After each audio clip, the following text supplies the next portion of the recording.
In a rather surprising development, all throughout southern Ontario, a bunch of municipalities and cities have okayed mosques to blast the Islamic call to prayer for about 5 minutes during this Ramadan. Now, a lot of you know that I'm biased on this issue because the Islamic call to prayer is my favorite song.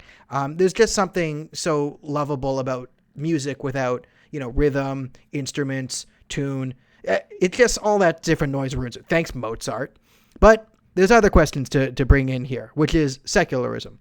So, for example, in Mississauga, you can't ring church bells because people complained and, atheists or whatever took it to city council and said, no, separation of church and state, no church bells. But then Mayor Bonnie Crombie came out and just okayed it. And if I read her statement on the live episode, but it basically says it's people this time of year need something comforting to hear. They need to be comforted, and the Islamic call to prayer is very comforting. Now, I'm not going to doubt the fact that some people, or some Muslims, would find an Islamic call to prayer blasting throughout Canada a comforting thing, saying, oh, look, and they accept us and our religion. Isn't this a lovely thing? However, other people would be extremely discomforted by it. And that's one of the things you have to realize in a secular society. I have a lot of friends who came from the Islamic Republic of Iran, where I know friends who were beaten for not wearing the hijab properly. I know friends who were arrested for not wearing the hijab. I know people who during Ramadan tell stories of Iran, basically thugs coming in the morning call to prayer to sort of get you out of bed and make sure you attend Ramadan as like a service. So you have to like pay them charity, but it was really like a thuggish sort of mafioso type thing. So the Islamic call to prayer doesn't evoke the same emotions from everyone. And this is the separation of church and state. This is why you can play it inside a mosque and the people who want to come and choose to listen to it can come there. And the people outside don't have to be exposed to it. And again, it's 5 minutes long. Now, the real thing's like 20 minutes long, 15 to 20 minutes long. But they're giving it a 5-minute, right? So there's people who feel comforted and there's people who feel discomforted. Now, Mississauga, we talked about, church bells illegal, Islamic call to prayer legal. Now, I think in Brampton, church bells are still legal, and this is what Patrick Brown, the mayor, who was named in the Qatar papers, he said, oh, it's just like church bells. Now, I don't want to hear church bells at 9 a.m. in the morning. If it's a Sunday and I'm sleeping in and I hear ding, ding, ding, ding, that's annoying. If it wakes you up, you're like, oh, damn it. Now, there's a big difference between that 10 seconds of, ugh, that was annoying, I can get back to bed, and a 5-minute long, hey, oh, yeah. Like, okay. So it's clearly, apples and oranges here. All right. Now, I find it really, really perplexing, although I don't anymore, that you have to explain secularism and the separation of church and state to the left these days. Because if you said, hey, why can't the church bells be ringing? If I had to make the argument about, well, church bells, some people might not be offended by it and find it fine, but some people could have been abused within the Catholic Church, and the church bells bring back PTSD for them, and they don't want to hear it. Then everyone would be like, oh, yeah, that makes sense. Separation, yeah, because some people might feel discomforted.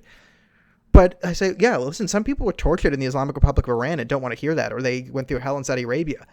Like, oh, well, diversity, right? So that's ridiculous. Now, I actually am for more freedom of speech for different religions. If you drive through America, you'll find like church billboards are like, Jesus is coming, billboards everywhere. And you don't see a lot of that in Canada because we're pretty strict on the secularism thing. But I actually think that should be allowed. I don't care if someone puts up a billboard on the highway saying, Muhammad is the true prophet, everyone come to Islam. Or, I don't care if there's billboards with Quran quotes on it. Like you drive by, you look, you don't look, maybe you call them. That's free speech. That I'm perfectly fine with. But we don't have that in Canada. Right? Toronto, John Tory, City Council wouldn't allow a choir church, a group of choir children, to sing a song at Dundas Square, which isn't even municipal property, but it was city property, and they realized, oh, we probably shouldn't allow this because it violates church and state. But they also have imams come from Islamic Relief or the Muslim Association Canada. Both of those organizations have some affiliations that should bring up some questions, and they come into City Hall and do prayers there. It's ridiculous. Now, the other thing is, we're currently under lockdown. The city's closed. So when you have a call to prayer, what a call to prayer is, they go, hey, and it's like, everyone come to the mosque and pray. Now, it's the year 2020.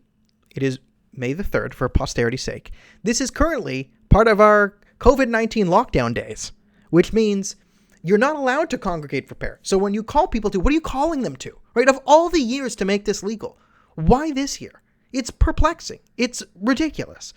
The other thing we should talk about is this is clearly going to rub some people the wrong way. And one of the chief goals of the Muslim Brotherhood, if you talk to themselves, I mean, by their own accord, their goals are to infiltrate Western society and bring it down and create a caliphate. That's what they say about themselves. Now, one of their methods of doing this, one of the sort of objectives of the Muslim Brotherhood, and one of the ways they get there, is the Muslim Brotherhood is actively, according to the Muslim Brotherhood, trying to turn Westerners against Muslims. They want to isolate the Islamic community, have them face discrimination, then offer them sort of an extremist thing, and then sort of bring them into the Muslim Brotherhood, right? So this is sort of the goal of, now worldwide, at high estimates say about 20% of Muslims would support some sort of Islamist faction like the Muslim Brotherhood. I would hazard a guess that that's actually, it's a lower percentage in Canada, although Canada has no statistics, whatever, because we are, I wouldn't say blissfully ignorant, but we are willfully ignorant on this fact. We don't poll any of this stuff because we just don't want to know the answer.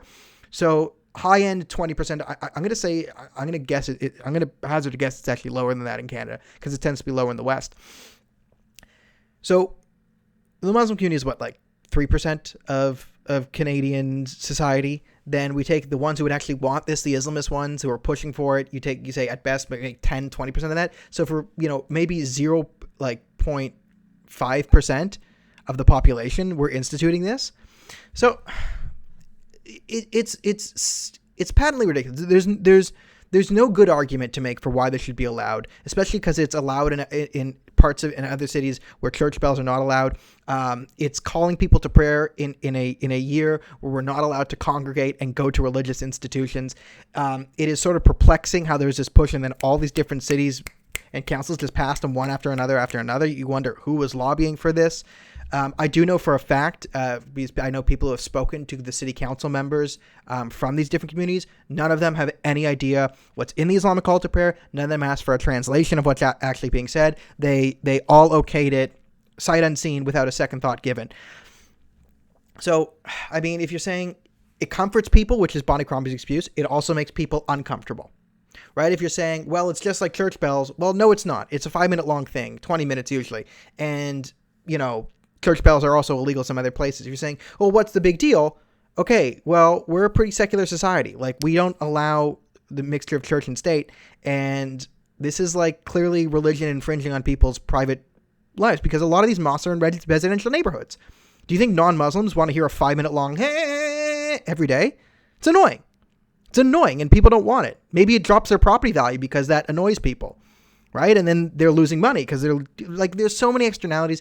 It is so clear that no mayor, not Bonnie Crombie, not John Tory, not Patrick Brown, gave this even a second thought. None of them even gave it a second thought. They just heard diversity and they're like, let's go for it. So, I mean, do I even have to make an argument again? No, this is ridiculous.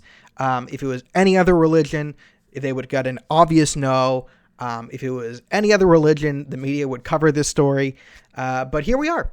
It's 2020 and Canadian values be damned. Well, the only Canadian value now is all abortions all the time, according to Justin Trudeau. So what a fun time.